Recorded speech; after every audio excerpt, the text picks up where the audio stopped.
Hello friends. तो Hormuz strait of Hormuz again जंग के दायरे में दोनों कंट्रीज यूएस और ईरान दोनों के बीच एक भारी भरकम जंग स्टार्ट हो गई है। और जो सीज फायर स्टैब्लिश हुआ था, इनफैक्ट 2 महीने का नेगोशिएटिंग विंडो यहाँ पे रखा गया था कि दोनों कंट्रीज एक एग्रीमेंट टेबल पे आएंगे और फाइनली इस युद्ध को ख़त्म किया जाएगा। तो वो सब धरा का धरा रह गया है। फिर से इस एरिया में वॉर शुरू हो गई है। तो ऑफ कोर्स ईरान की साइड से इनिशिएट किया गया था। 7 जुलाई को 3 कमर्शियल शिप्स जो कि स्ट्रेट ऑफ हॉर्मुज को पास कर रही थी, उन पर अटैक किया गया है ईरान की साइड से। Reason reason being the same, जैसा कि हमने 10 दिन पहले देखा था जब इन्होंने एक सिंगापुर बेस्ड कमर्शियल शिप को अटैक किया था कि आप हमारे प्रिस्क्राइब्ड रूट से ना होकर के एक ऑल्टरनेट रूट के जरिए स्ट्रेट ऑफ हॉर्मुज पास कर रहे हैं। तो अभी वहाँ पे क्या स्थिति है, तो देखिए अभी 2 वाटर चैनल ही ऐसे हैं जो कि इस पैसेज के लिए सेफ है। जो पहला है वो ईरान के बिल्कुल पास से होके जाता है और दूसरा ओमान के बिल्कुल पास से होके जाता है। जो बीच का एरिया है जो कि प्री वॉर लेवल की स्थिति बनी हुई थी, और जो कि पहले जहाँ से शिप्स आया जाया करती थी, वहाँ पर बेसिकली जो ईरान के द्वारा माइंस बिछाई गई हैं, तो इस एरिया को सेफ नहीं माना जा रहा है। तो जो शिप्स ईरान के रास्ते होके गुजर रही है, तो ऑफ कोर्स ईरान से बात करके उनके कंट्रोल, ईरान का कंट्रोल इस एरिया पे है। बट जो ऑल्टरनेट रूट लेकर के गई है, तो ईरान क्योंकि इस एरिया में अपनी हेजेमनी स्टैब्लिश करते हुए चाहता है कि उसके कंट्रोल के अंतर्गत ही सारा ऑपरेशन कंडक्ट हो। तो अभी इन 3 शिप जो हैं जिस पर ईरान ने अटैक किया है, तो पहली बताई जा रही है कतर फ्लैग्ड है अल रकीयात, जो कि एक एलएनजी टैंकर है। और अकॉर्डिंग टू अल जजीरा ये इंडिया की तरफ आ रहा था, बट क्योंकि अटैक हो गया तो इसने यू टर्न लेकर के वापस ये आ गया।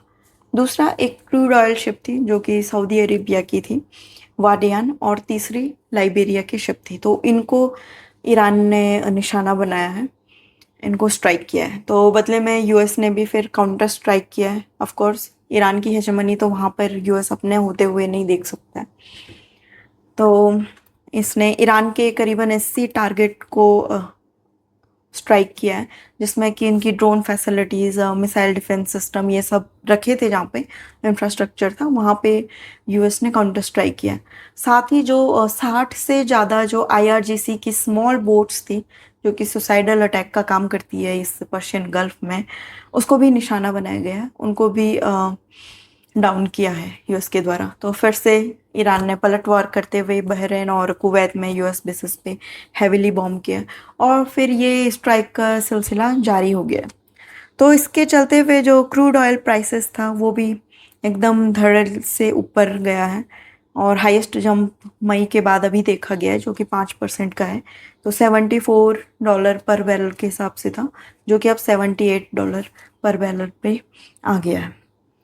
साथ ही में जो ट्रम्प है, जो कि उस टाइम पे टर्की में जो नेटो समिट थी वहाँ पर पहुँचे हुए थे, वहाँ पर भी जो नेटो मेंबर्स हैं उन्होंने ट्रम्प को अलग थलग किया था। खैर वो एक अलग टॉपिक है, बट वहाँ पर ये थे तो इन्होंने भी मीडिया के सामने कह दिया है कि जो ये पीस डील का जो भी चल रहा था, इनका निगोशिएशन चल रहा था, वो ट्रम्प की साइड से ओवर हो चुका है।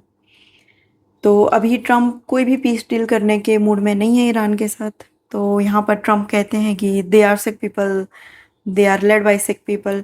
ये नेगोशिएशंस में आते हैं, कुछ बात करते हैं, फिर मीडिया के सामने जाके ऐसे बात करते हैं जैसे कि कुछ टॉक हुई ना हो।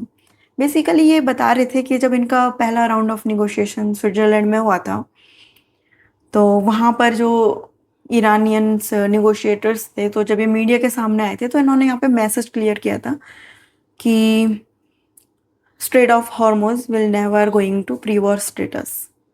और साथ ही ट्रम्प ने जो सैंक्शन से वेवर मिला था ईरान को कि आप इंटरनेशनल मार्केट में करंट प्राइस पे जो आपके पेट्रोलियम प्रोडक्ट्स हैं उसे खुल करके बेच सकते हैं, तो उस वेवर को भी अभी ट्रम्प ने वापस ले लिया है। तो देखिए स्थिति फिर वहीं पे square one, back to square one. जो भी निगोशिएशंस चल रहे थे, जो भी सीज फायर चल रहा था, मीडिएशन चल रहा था, वो सब फिर से धरा का धरा रह गया और दोनों में जंग के माहौल दोबारा शुरू हो गए। तो वही अभी ग्लोबल एनर्जी क्राइसिस अब किस दिशा में जाता है, कितनी देर तक जाता है, एक काफ़ी अनिश्चितता का माहौल है और हम कह नहीं सकते हैं कि कब स्थिति नॉर्मल होगी, क्योंकि इंडिया तो काफ़ी इफ़ेक्ट हो ही रहा है। हम जो एनर्जी के लिए बाहर से ही इन कंट्रीज़ पे काफ़ी डिपेंडेंट है। हालांकि हम अपने को डाइवर्सिफाई कर रहे हैं कि आप वेनेजुएला से खरीद लो, अमेरिका एंड रसिया से, बट ये सब क्योंकि कंट्रीज़ काफ़ी दूर है, हमारे गल्फ कंट्रीज़ पास में पड़ता है, तो इसलिए हमारे लिए काफ़ी इम्पोर्टेंट है ये एरिया। तो इसके साथ ही खबर आ रही है कि शायद चाबहार को भी इन्होंने निशाना बनाया है, जहाँ पे इंडिया की एक ह्यूज इन्वेस्टमेंट है। साथ ही चाबहार जो इंडिया को सेंट्रल एशिया और अफगानिस्तान का रूट बीच में प्रदान करता है, तो इस पे भी शायद अमेरिकन स्ट्राइक हुई है, जो कि इंडिया के लिए कंसर्न है। साथ ही ईरान के नॉर्दर्न पार्ट में एक अक्तके नाम का एक रेलवे रूट लाइन है, उसको भी यूएस ने डिस्ट्रॉय किया है। तो ये रेलवे ब्रिज को डिस्ट्रॉय किया है, ये इसलिए ईरान के लिए इम्पोर्टेंट है क्योंकि ये ईरान को कनेक्टिविटी देता है सेंट्रल एशिया से, फिर चाइना और रशिया से, जो एक लैंड रूट है। तो इसको भी यहाँ पे यूएस ने टारगेट किया, यूएस को टक्कर दे पा रहा है।